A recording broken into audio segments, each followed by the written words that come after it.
Good morning, everybody. It is 7 o'clock. We are live from Wigan, my hometown, on the breakfast show here on Sky News this morning. Day 3 of our week of special coverage looking at the cost of living crisis and how it's impacting on these good people of Wigan on a day when the latest inflation data could reach a 40-year high. We'll bring you those numbers very shortly with Helen Ann, and also reaction throughout the morning as well with Ali. Today we're at the Brick, which is a community project helping people facing crisis and poverty.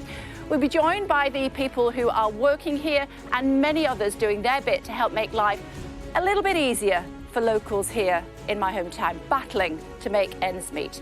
I'll also speak to the Foreign Secretary Liz Truss shortly, plus the Shadow Chancellor, and that is Rachel Reeves. What day is it? It's Wednesday, the 18th of May. The Chancellor is under pressure to take action as the cost of living continues to rise. The latest inflation figures out in just a second. As bills go up, we speak to a small business owner weighed down by soaring costs. What else can I do? There's nothing you can do when your food bills are just climbing and climbing and climbing, and your house bills are climbing and climbing and climbing. How much more can you cut back? As inflation soars, the impact is felt everywhere. We're live in Lee Market to speak to concerned customers and troubled traders. They don't make jakes or Eccles cakes or things to stick on walls, but night and day they work away at Uncle Joe's mint balls. We find out how one of Wigan's most iconic businesses is recovering post-pandemic and why it's so important to this town. In your head, in your head, zombie, zombie, zombie. And the locals using their vocals, their musical talent to raise funds for charity. A special live performance just before the end of the show. Also coming up on the programme for you this morning, wherever you're watching us right around the world. I'm live outside New Scotland Yard as a Conservative MP is arrested on suspicion of rape and sexual assaults over a 7-year period. I'm in Ukraine, where President Zelensky says they are working to get the remaining fighters out of the Azovstal steelworks, while the fate of those who've been evacuated already remains uncertain.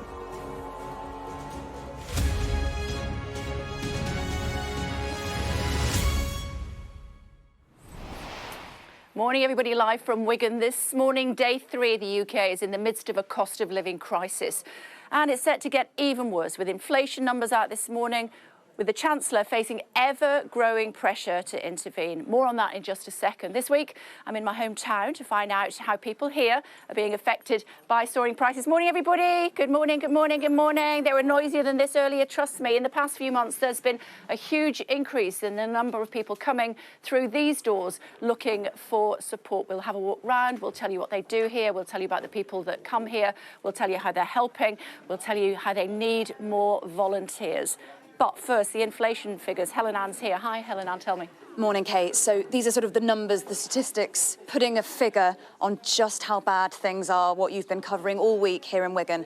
And unfortunately, it is really quite bad. In the 12 months to April, inflation rose by 9%. So 9% inflation. To put that in some context, we just need to take a step back and just appreciate just how big that is, just how historic it is. The last time inflation was that high was 40 years ago in 1982. And remember, coming into the early 80s, that was off the back of the big oil crisis, huge inflation in the 70s, so many lost jobs. It really changed the way that central bankers and governments thought about inflation. That's how serious and big these numbers are. A few drivers, particularly, these are the month of April, remember, that was the month that the Ofgem price cap went up. So energy figures, a massive, massive contributor to that. A few other things going on. VAT went up in the month of April too, which back up to what it had been pre-pandemic. So a few things going on. But I think for families at home, for people in Wigan that you'll be talking to today, Kay, it's a number that really backs up what they're feeling in their lives, isn't it? That the cost of living is extortionate, and it really is a crisis that we're living in. Figure? 9%. 9% in the 12 months to April. OK, thank you, Helen Ann. Joining us now is the Foreign Secretary Liz Truss. Ms Truss, thanks for joining us on the programme this morning. We're heading towards a recession, aren't we? We are in a very, very difficult economic situation. We're facing some very, very serious global headwinds. And, you know, as you said, inflation is extremely high. What we're doing is working to increase growth in our economy, attract investment to the United Kingdom to face down these global headwinds. But there's no doubt it is very difficult for people across Britain and, in fact, across the world. Tell me, what exactly is the downside to a windfall tax? Why don't we do that, at least in the short term? Well, I've just talked about how we need to attract investment. One of the successes we've had is the very high number of people in work. We've got the lowest unemployment since 1974. And the reason we've been able to do that is because Britain has been attracting investment, attracting new businesses to come up and set up in the United Kingdom.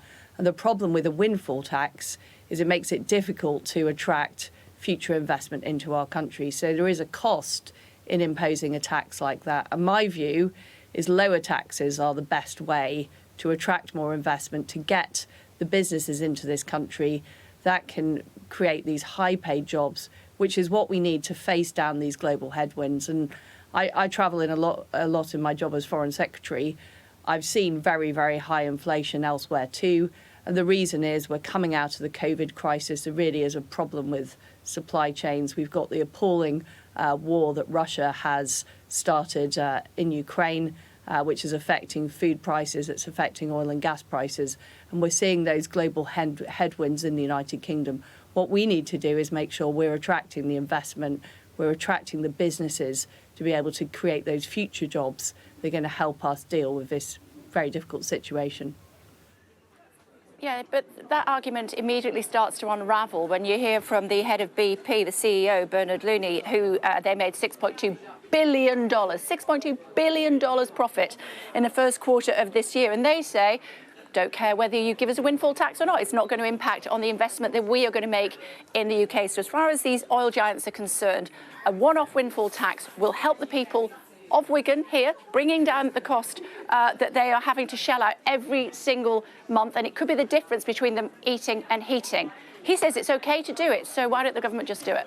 Well, what I want to see is businesses like that investing in new infrastructure in the United Kingdom.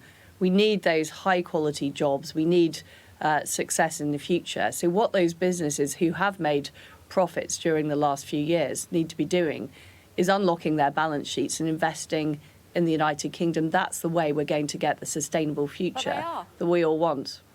But he says that he is going to do that anyway. Well, then he can do even more if he's got more profits that have been raised during this period. So you're suggesting that BP should invest even more money in the UK than they are already? I absolutely am. And we know we've got a massive issue with energy. You know, we need more green energy, we need more nuclear energy in the United Kingdom. What I want to see energy companies doing is investing in those facilities. So the next time we have an oil and gas price spike, which is one of the major causes of this issue, we're seeing that investment in new energy, so it's easier for us to withstand it and keep prices low for consumers. OK, so you're content, you'd rather have a recession, a short-term recession, hopefully, than get these big oil giants to pay a windfall tax. Is that what you're saying in bleak terms? Nobody can predict whether or not there will be economic problems.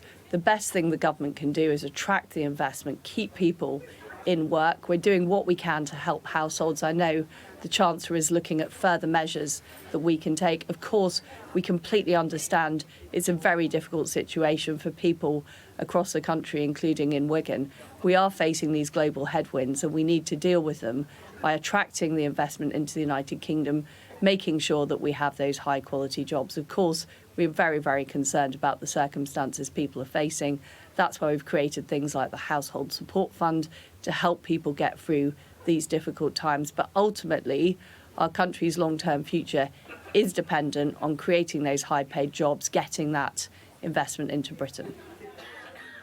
So how many hours a week should people have to work in order not to be poor?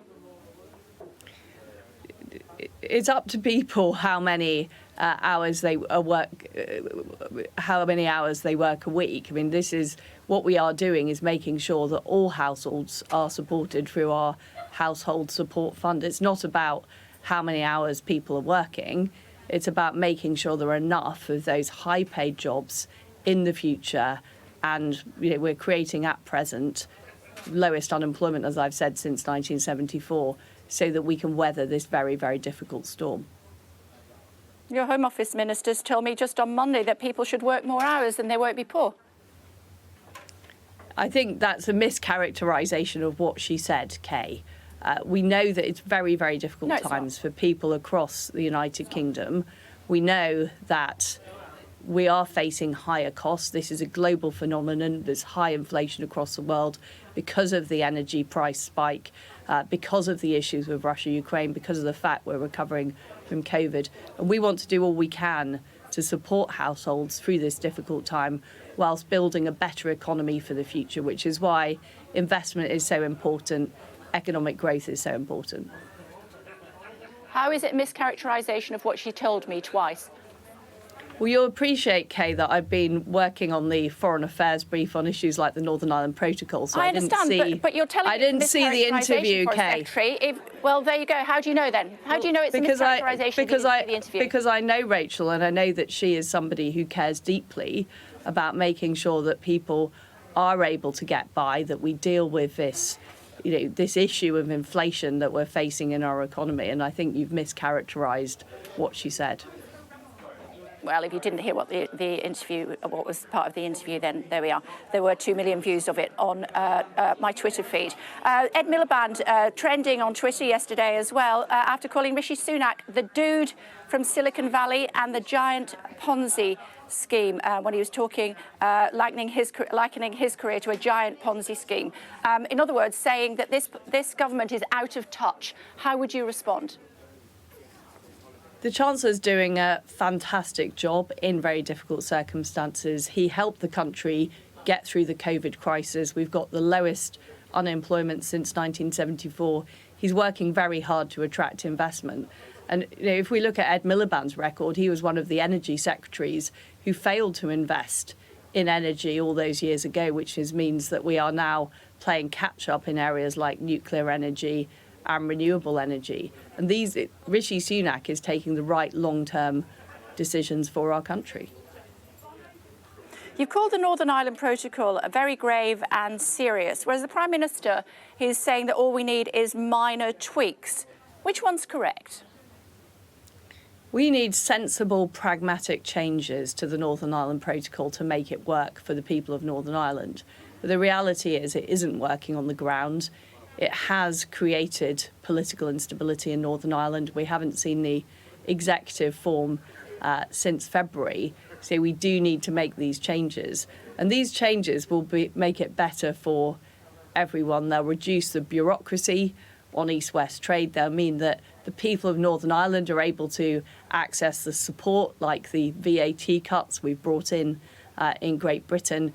And it will also mean that people are able to get all of the goods in Northern Ireland that are available to the people of Great Britain. Minor tweaks or grave concern? Which one is it? Well, the situation in Northern Ireland is of grave concern. The Belfast Good Friday Agreement was a huge step change for Northern Ireland in a positive direction. We're now seeing that undermined by the fact that the Northern Ireland Protocol isn't working.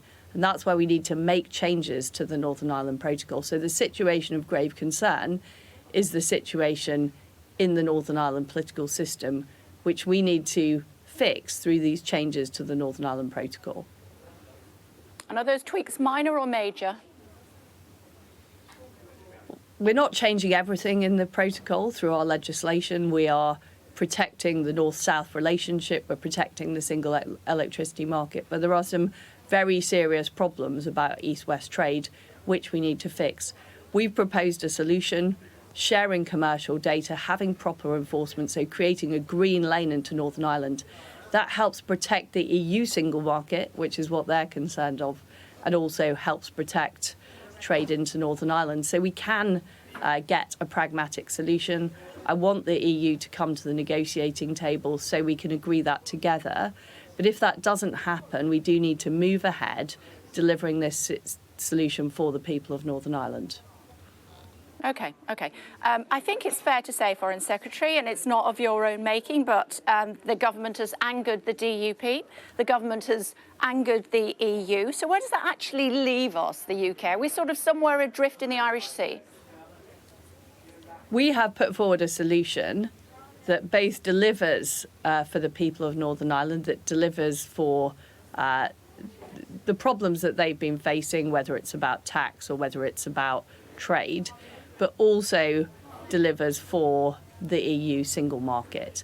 And that's what we want to legislate for. It's not scrapping the protocol, as some people have claimed. It's fixing the protocol, making it better, make it work better. And that works for everybody. That's the solution we want to get to. I just want to ask you a question on behalf of Louise, who runs the Brick here. She's the chief executive of basically a lifeline for many people here in Wigan. And she wants to know what's going to happen. The people are going back to work. Other people can no longer come here to be a volunteer. What's the government going to do to try to help organisations like this with volunteers so that this lifeline for so many people in Wigan can continue to be up and running? Well, first of all, can I thank Louise and her team for the fantastic job they're doing. Food banks offer real support for people, and we do want to make sure that they have enough volunteers. One of the issues we're facing, of course, is because of the very high levels of employment. The fact that more people are in work, sometimes it can be difficult to get volunteer support. But I would encourage people to help out with their local food bank to get involved, and I very much support the work she's doing. OK, just a thought before I let you go, Foreign Secretary. You are a very strong, very successful politician and woman as well, of course. How did you feel yesterday when you heard that an MP had been arrested for rape? Well, I'm very, very concerned about the reports that I've heard. Clearly, this is a matter for the police. The police are currently working on the case, but it is worrying that we are seeing these appalling accusations again about a parliamentarian. Do you feel that they should have been suspended or had the whip withdrawn? Of course, we're innocent until proven guilty, but someone's been arrested for rape. Is it right that they still have the whip at this stage? I think it's a matter for the police about whether that individual is named. I don't know who it is. I know that the police are looking at it and investigating it. And I think we need to wait for the police to conduct those investigations. I understand that this individual is not on the parliamentary estate, but I think we need to allow the police to take those investigations forward. Understood, but you are content for them to keep the whip for now? Well, as I've said, I don't know who they are, and I know the police are looking at this case on an urgent basis. So you do feel it's content for them to keep the whip for now? Well, I think it's a matter for the police and it's a matter for law enforcement. And of course, there's a question about whether or not the name is released at this. Well, it's a question for it's not up to the police about whether the whip is kept or not, though, is it? No, but if the whip, well, if there was a disclosure about the name of this individual, there could be an impact on the victim, and that is a matter for the police. OK. It's good to talk to you, Foreign Secretary. Thank you for sparing the time to join us live from Wigan this morning. Very much appreciated. Thank you. Louise is with us now. Hi, Louise. You heard the response there from the Foreign Secretary. What do you think? I think that it was just kind of a wish-wash of an answer, really, and not really giving us anything that we can actually focus on. As you know, volunteers are the backbone of every charity, and we often pick up the slack, which has been left behind by budget cuts and everything. And if we don't have those volunteers, you know, we're going to suffer as well, and our services are going to suffer, which means the people. She makes a good point, though, doesn't she, Louise, that, you know, you have fewer volunteers because more people are going back to work. It's a reasonable point. It is, but we're talking about people who are already semi-retired or retired that are going back into the workforce. And they're having to do that because of the economic crisis, and they can't afford to live on just their pensions alone. So where somebody thought they were going to, like, volunteer their time as they retire, they're now having to go back to work. And obviously we're losing vital experience within the charity because of that. I know that you are going to indulge us by allowing us to wander around all morning. We really appreciate that. But for now, thanks very much, Louise. Thanks a lot. Thank you. Let's take you through where we are going to be, should we, for the last couple of days of our time here in Wigan. This morning, we're here at the Brick, which is a local food bank providing for those who are struggling the most with rising food prices. Not just food bank, all sorts of other stuff goes on as well here. Inzi is going to be just a few miles down the road. He's at Lee Market for us this morning. Then tomorrow morning we'll be at Wigan Warriors, yay, rugby club at Robin Park, and Inzi will be at a family-run bakery taking a look at how business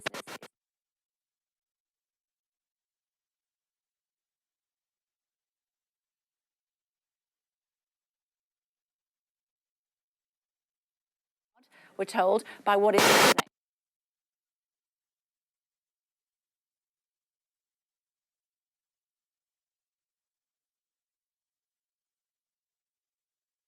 Hello. Can you see the duckies? We didn't grow up very well off, and I was very aware growing up that we didn't have a lot. I always didn't want my children to feel that. I never wanted them to do without. I never wanted them to feel embarrassed because of the clothes they were wearing and stuff. So I guess that's what motivates me. I can't let them down. Got rings swinging into us, Daisy. Nick Priestley has poured everything into his own gym company. It just made it through COVID lockdowns. He doesn't know if it'll survive what's coming next. Just as you're thinking, oh, finally start actually getting a wage, maybe have some holidays, maybe have some time off, maybe work a reasonable amount of hours rather than doing 70, 80 hours a week, you're thinking, oh, I'm going to have to now just to pay the bills. And we're a pretty humble little family, you know. We have a nice little terraced house. We don't live beyond our means. We don't go out very much. I don't really drink. You know, we live a pretty chilled out life, and even we're like, what can we cut back on here? In truth, there's not much. Nick's already scaled back his gym business and retrained in sports rehabilitation. There's a huge pressure to make this work. And like many who are self-employed, he feels it's all on him. There's me. Right, so I've not really got anyone behind me. You know, if this all goes wrong, I haven't really got anyone to go to. I'm doing everything I can, and even I'm like, well, what else can I do? There's nothing you can do. When your food bills are just climbing and climbing and climbing, and your house bills are climbing and climbing and climbing, how much more can you cut back? How much more? And what more work can you do? For Wigan's small businesses, rising bills are crippling after 2 already incredibly difficult years. If we see prices rocket again, you know, come October, there's a real danger that for many firms they're going to just go under. You know, this could actually be the energy shock we're going to get. Could be a bigger shock for small businesses than the actual pandemic. And it's not just profits that suffer, of course. It's people, it's families and futures. Katerina Vitozzi, Sky News in Wigan.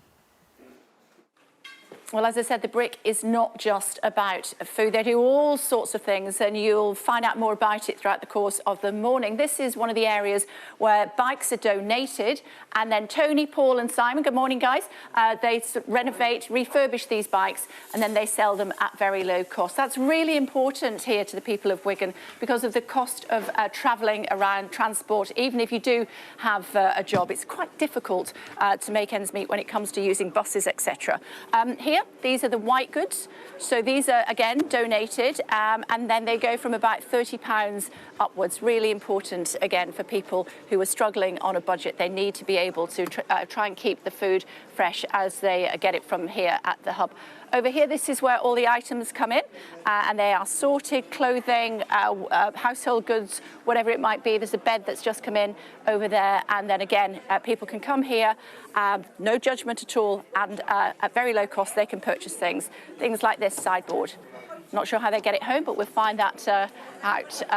In the fullness of time, again, more items at the back. Household goods, really, that people can't afford to go into a shop and buy. And then this way, people can pop in between 9 and 5 days a week. That reminds me of a ghetto blaster when I was a little girl. That's another story. 9 to 5, people can pop in here and get something to eat, something warm to eat. Watch this as you come past there, Adam. Again, very low cost. One of the workers here is Kevin. Hey, Kevin, how are you? It's nice to see you. That's a nice smile first thing in the morning. Now, tell me what you do here. Basically, I'm a volunteer and I build bikes. Oh, you I work on the bike shop. With Simon? With Simon. Yeah. Doctor bike, where we go to schools, fix all children's bikes so they can get back on the road. And how important are bikes to people here in Wigan? Well, it's actually getting more important because fuel prices are going up. Yeah. So it's...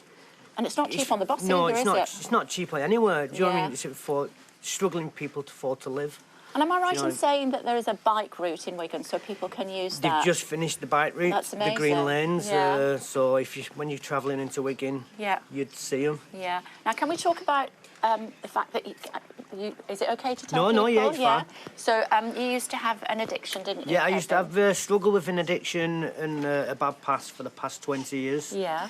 In and out of prison.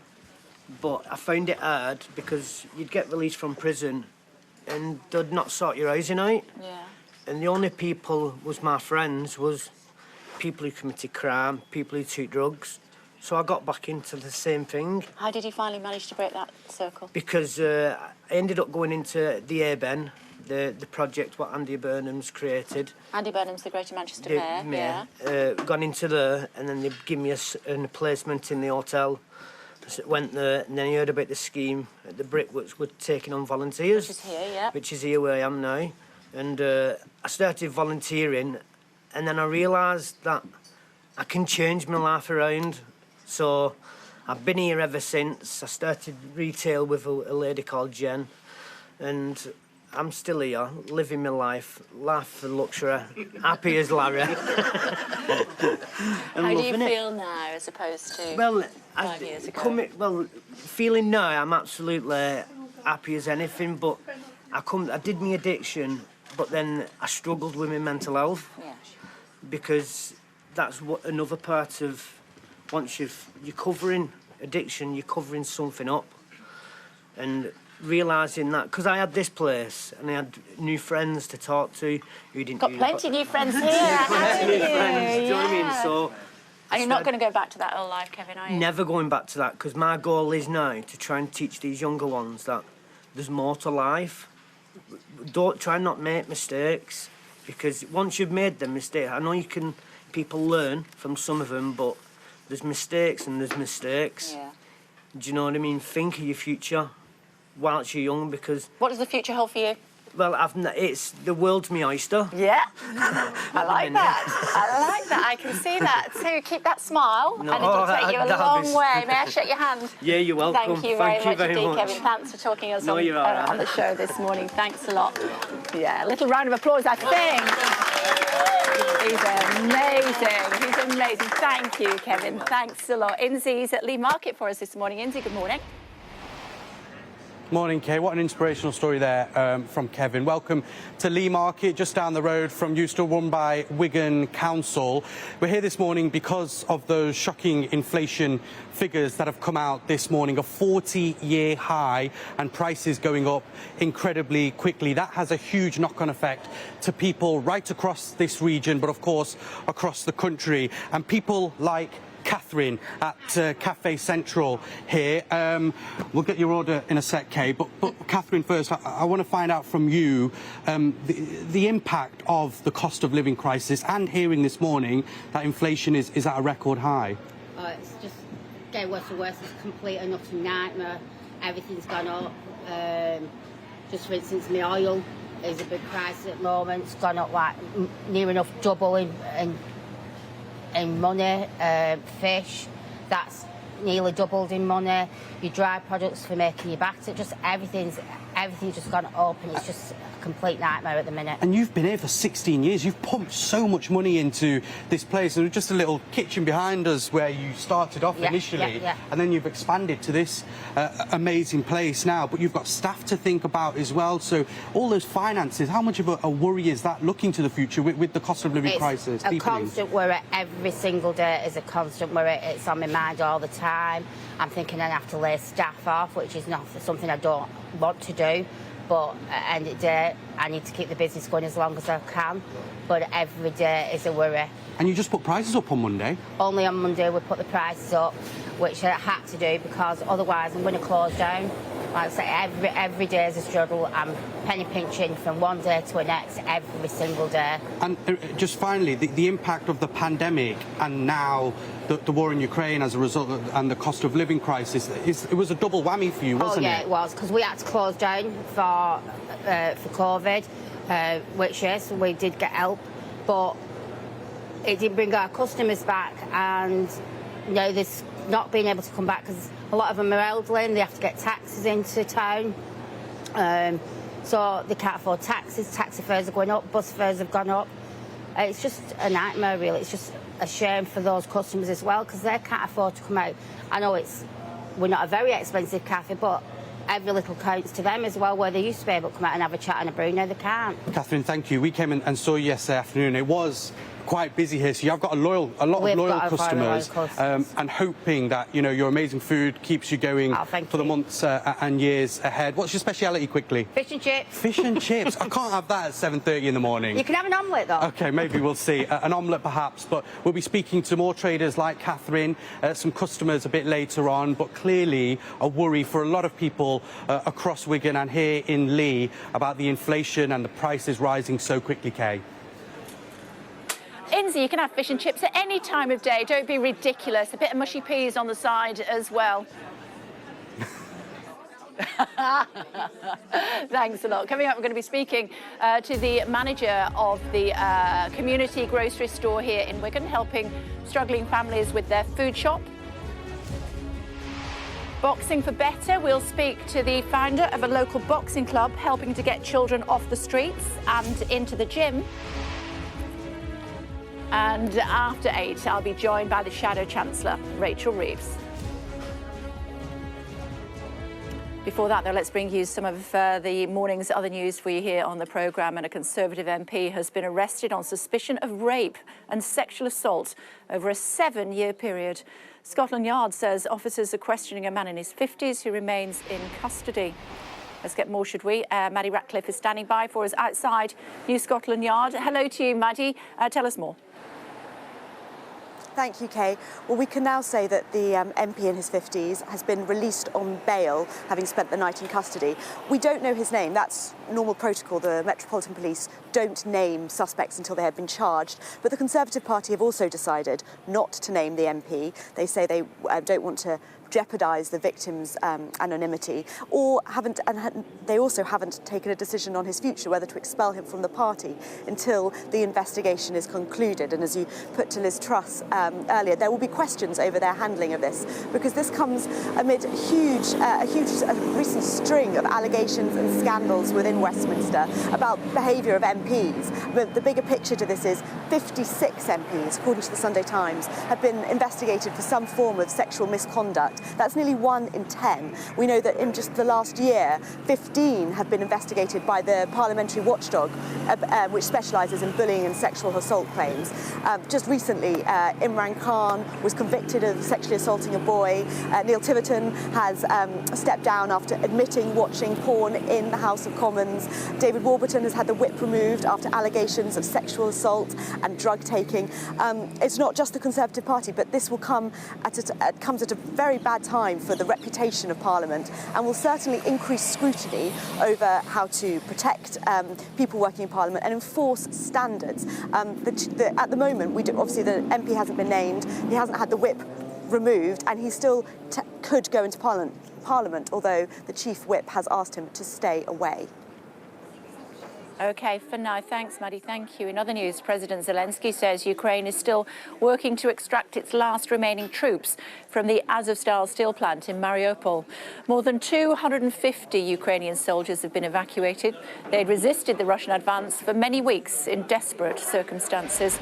Joining us now is Dominic. He's standing by for us in Ukraine, Kharkiv to be precise. So we had thought that potentially all of the military were out, but some of them still remain. Dom, tell us more.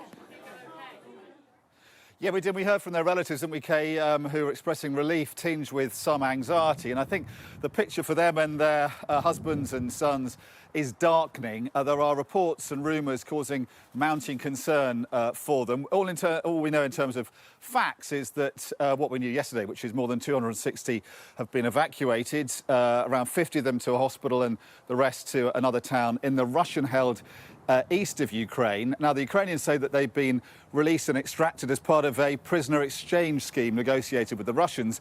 The Russians say that they have surrendered. The Kremlin says Vladimir Putin is guaranteeing they'll be treated under international standards, but there are negotiators, officials and politicians in Moscow on the Russian side saying some of them should be put on trial and face the death penalty, even though there is a moratorium on death penalties in Russia. The reason for that, they say, is there are amongst these men members of the Azov battalion that they regard as a neo-Nazi unit, and it's hard to see the Russians resisting the temptation to put on trial some of them on a kind of televised show trial, even though we've had Kremlin assurances that they will be treated under international standards. So concerns about those who've been evacuated, and we still don't know how many are still stuck in the Azov-style steelworks, who now face the dilemma of being told to lay down their arms, not to fight anymore by their commanders, but hearing the same reports and rumours as we are, presumably, worried about their fate if they leave the steelworks. So very difficult for them and for their wives and mothers waiting for more news this morning. OK, thank you. Thanks a lot. Also making news for you, police in Nottingham have arrested a man after Sheffield United striker Billy Sharp was headbutted on the pitch following last night's playoff semi-final. Nottingham Forest secured their first trip to Wembley in more than 30 years after beating Sheffield United on penalties at the City Ground. Wayne Rooney has told the High Court that he was asked by the FA to speak to teammate Jamie Vardy about his wife Rebecca's behaviour back in 2016. The former England captain was giving evidence yesterday in a libel trial brought by Mrs Vardy against Rooney's wife Colleen. Jamie Vardy described Wayne Rooney's claims as nonsense. New findings suggest pollution was responsible for 9 million deaths around the globe in 2019. The data published in the medical journal The Lancet says chemical and water pollution accounted for 1 in 6 deaths worldwide. North Korea has reported that more than 232,000 people have symptoms of COVID. The country's leader, Kim Jong-un, accused health officials of immaturity and slackness in the way that they have handled the outbreak. Charles and Camilla on a royal tour of Canada, marking the Queen's Platinum Jubilee. On a visit to St John's in Newfoundland yesterday, the royal couple paid their respects to thousands of Indigenous children who were abused in residential schools, bringing a message of healing and understanding, but no formal apology. A short while ago, the Foreign Secretary Liz Truss told me the UK is facing the very difficult economic situation after inflation hit a 40-year high of 9% in April. We are in a very, very difficult economic situation. We're facing some very, very serious global headwinds. And, as you said, inflation is extremely high. What we're doing is working to increase growth in our economy, attract investment to the United Kingdom to face down these global headwinds. But there's no doubt it is very difficult for people across Britain and, in fact, across the world. Hi, Ali is with us this morning. Thoughts on that? Morning. Yeah, I think it was interesting because obviously the government under a huge amount of pressure now to find something to help people with the cost of living. We heard Liz Truss there, I think suggesting that from her perspective the windfall tax isn't a great idea, even though we have heard the government tone on that changing over the last few weeks. We've seen the Chancellor and the Prime Minister basically saying it hasn't been ruled out. She made clear, I think, that what she wants is taxes to come down. She said lower taxes are the best way. Some reports this morning that we could see the income tax cut being moved forward to the autumn. That is not something that the Treasury are confirming, though. So which direction the government will go in, we don't know yet. But clearly there's a huge amount of pressure we've been hearing from the people here today, Kay. OK, lovely. Thanks so much indeed for now. Thanks a lot. Right, heading in this general direction. Come with me, Adam, if you would. Looking for Liz. Where's Liz? Hand up, Liz. Liz is where? There she is. Too busy chatting, Liz, a bit like me. How are you this morning? Lovely to see you. Thanks for... Is that somebody else's tea? Yours, I think. It's mine now, anyway. And now you're manager of Sunshine House Community Centre, aren't you? Yes, I am. OK, tell me about your work. Our community centre is, we have... Oh, you're a bit nervous. I am. Why are you nervous? Don't be nervous, it's just me and you. I know. So we have a cafe where people come in from around schools and use it quite frequently. We hire out rooms to different organisations like the council, NHS, things like that. OK. And how does it help the local community, do you think? We have social groups, like New Friends, New Beginnings, things like that. We have AA, cocaine addiction, things like that. OK. Do you think, we're seeing the inflation figures of 9% today. Yes. Do you think the government's doing enough to help people who come to your centre? No. What do you want them to do? I want, obviously... It's about money. Yes. But it's about more than money, I'm guessing. Of course it is, yeah. Because we're quite worried about the hidden debt, where people are taking loans out to cover the loan what they got previous. Yeah, and when we talk about hidden debt, what we're talking about there is the fact that, you know, we're a proud bunch in Wigan, aren't we? Yes, and we, and we would rather take out some sort of loan or whatever rather than ask for help. Yes, and because we are a proud bunch, Wigan people, I think, for the children, think they'll have better than what they had growing up. And how have you found the rising cost of living impacting on what you're doing? A lot, really. Our charity shops are actually being used so much more. We've got 3 charity shops. What do you sell? We've got a clothes shop, a baby and toddler shop, and a toy shop. So they are being used a lot more. OK, I don't know if Adam can have a look round here while I'm still chatting to you and just show our viewers back home some of the things that people can actually buy here. Is this the sort of thing that you do as well? Yes, we do. We are actually building relationships with the brick. Right. And sharing resources. And have you found that more and more people are coming to use your services? What sort of people? How would you describe the people? For people at home who are watching, how would you describe that? Like families, young families. Well, all ages really. We are providing like a lot more, you know, from the charity shops. Yeah. What's your message to those people who in Wigan who'll be watching you this morning who are struggling and thinking, I'm just too embarrassed, I can't go to a centre like that, I can't go and ask for help? People come to Sunshine House and Brick and use our resources. And they get a warm welcome? Of course they do. Yeah. Cup of tea? Yes, bacon butter. A bacon butter? Didn't mention the bacon butter, did you? It's lovely to see you. See, it wasn't that bad, was it? Do I look at... It's only the ministers I give a hard time to. Actually, who knows Uncle Joe's Meatballs? I mean, who doesn't, frankly? Who doesn't? We went there yesterday. They've been struggling as well, actually, over the last couple of years. But things are on the up. And they're going to start selling them in New York. I know, flipping heck. Here's our report. So I thought I'd bring my southern wing woman to Uncle Joe's Meatball Factory today. If you pass through Wigan on the train, you'll see this great big sign behind us, but for me it means something very different. It's been here since 1898, so enjoyed by many generations. What are your memories of it, Kay? Well, amongst other things, the very well-known song. If you're from Wigan, you know there's a song about Uncle Joe's Meatballs, and you'll know what happens if you give one to your granny. But what about if you give one to your wing woman? Do you want to try it? Does it have a bit of a kick? Yeah, let's see. There's a place in Wigan, a place you all should know, a busy little factory where things are all the go.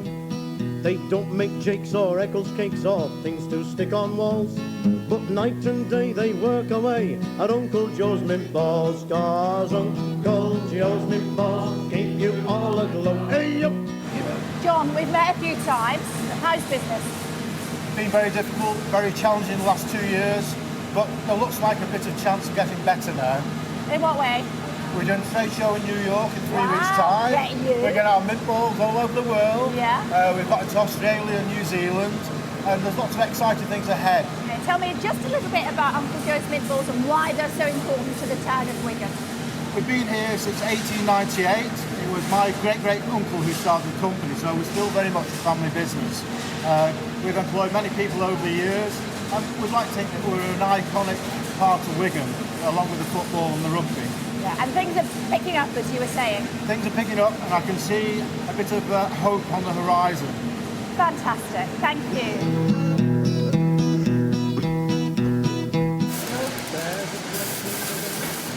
Fresh off the line. Yeah. What did you think? They're delicious. Yeah, they are.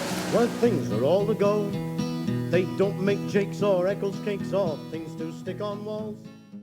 So Uncle Joe's mint balls. It was, and she's a convert now. Our Tamara, she loved those sweeties. So this is just to illustrate for you at home. This is just some of the stuff that comes in from the good people of Wigan who are donating. Lawnmower here, obviously. You know, it'll all have to get sorted out, and then they'll put it in the relevant area, and then people will come in. Maybe they need some clothing. That again gets put into a relative area over there, Adam, as we can see. And if you're in need, you can come in. Obviously, difficult time for parents as well with young children. That will be very, very useful for someone. Obviously, somebody who's donated it, no need for it anymore, but will be incredibly useful for a young family who need to keep their kids occupied. Come this way if you would, because I want to introduce you to Alex Burton. Alex is a community grocery manager, and she is here now. Hiya. Hello. How are you? I'm good. Thanks for taking the time to join us this morning. Tell me about the community grocery and how that works. Yeah, so the community grocery in Wigan is a partnership between Today's Community Church and the Message Trust, which is a charity in Manchester. And there are currently 15 community groceries across the country and 3 more opening in the coming months as well. But in terms of how we work, we have a £5 membership, and that lasts for a year, and then it's £4 each time someone comes to shop. And they can get about 20 items for that, which is a mixture of fruit and veg and shelf items and frozen items. And on average, it's about £15 to £20 saving per shop. So they basically join the club, yeah, and then they pay £4, and it could be 20 quid's worth of food that they get for their families. Mm-hmm. How do you manage to, where do you get the funds from to make that work? Yeah. Because I can't see the maths there, but okay. A mixture of places, really.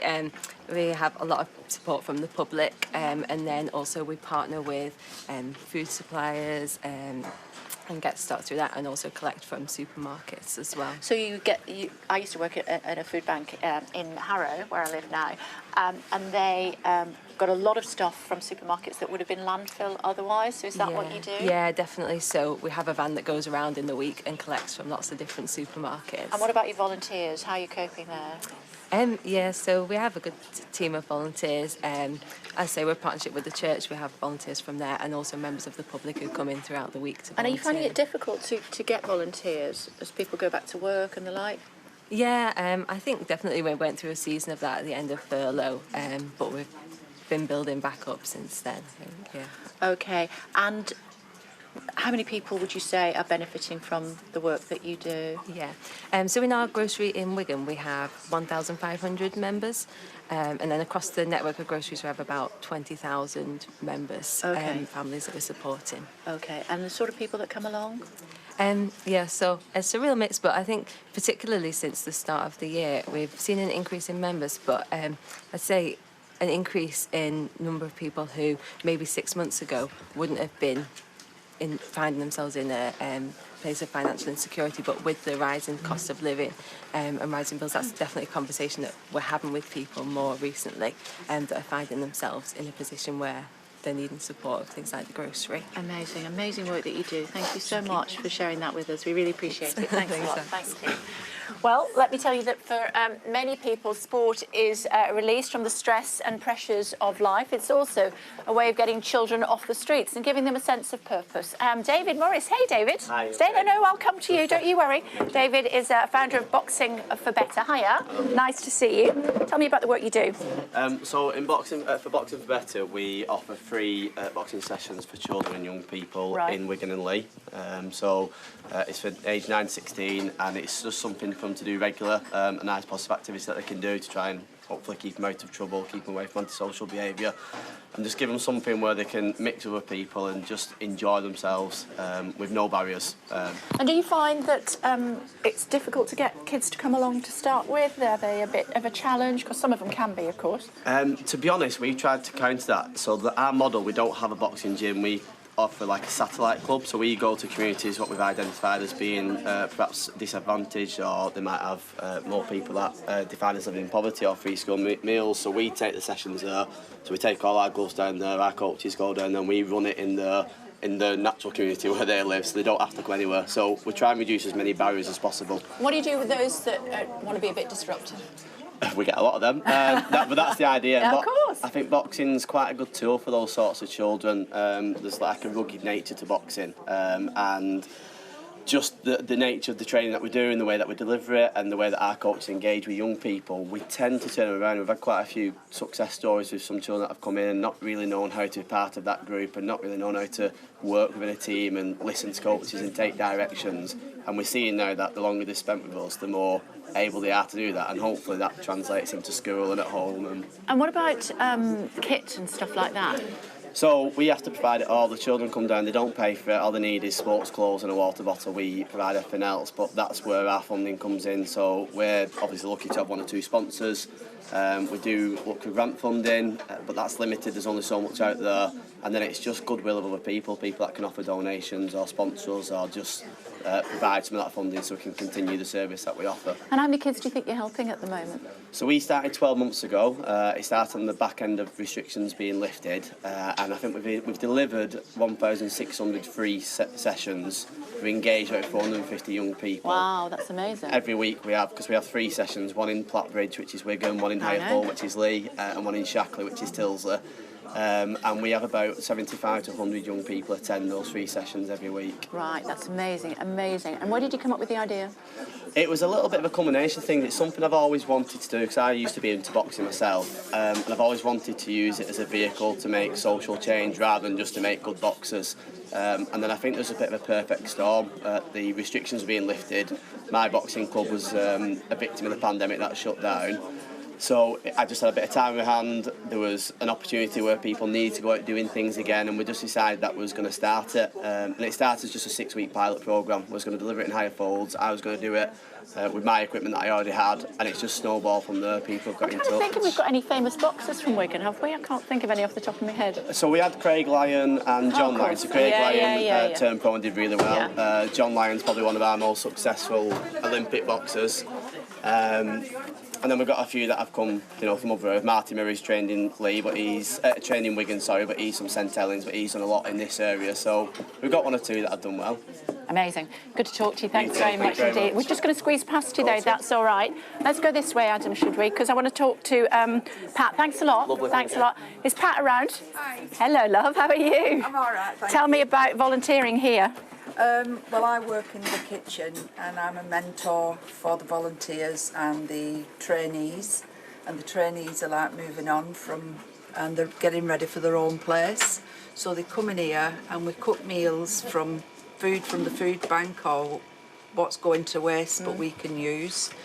And then they can get some sort of idea on making their own meals when they get to their own place. So what did you think of that Tory MP the other day, Lee Anderson, who was saying that people have a problem because they don't know how to cook? Did he have a point? I think they've all been brought up, well, not everybody, but they've been brought up with takeaways and things, and they don't sort of get educated with the basic ingredients to make nutritious and economical meals. But yeah, it can be done. Yeah. And that's what the people are learning here. Yeah. Tell me something that, what sort of raw ingredients would you have and what would you be able to knock up from that? Right, well, we always have potatoes and we always have tins of corned beef. I love how you say potatoes posh because you're on the telly. Potatoes. Yeah, there we go. Potatoes and corned beef. Yeah. And then we can make like meat and potato pie, corned beef hash. Yeah. We get sausages donated sometimes, but we can take the skins off to make burgers. Very good. Bit of sausage pie with the mash on the top. Put the packing in with the onions and other things, so you could have like a... And what are you cooking today?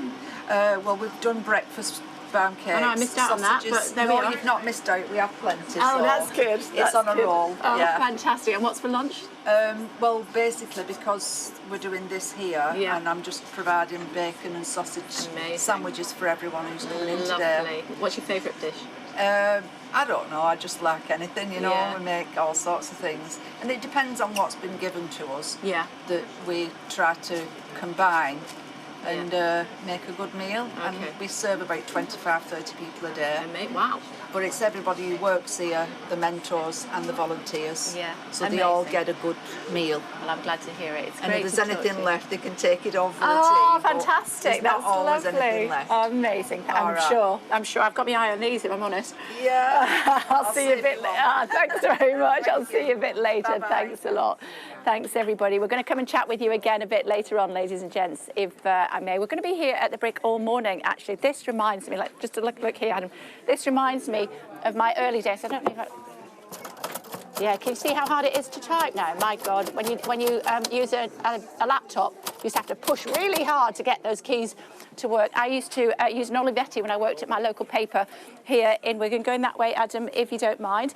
Talking about the cost of living, we've had the latest inflation figures up to 9%. We also heard from the Foreign Secretary, who was suggesting to me that she couldn't rule out the possibility that we may be facing a recession later in the year. Talked about Northern Ireland as well, the protocol, but what really matters to the people here at the Brick this morning is how are they, many people here in my hometown, how are they coping from week to week to week? Places like this help them, but for how much longer? Stay tuned for more live from Wigan.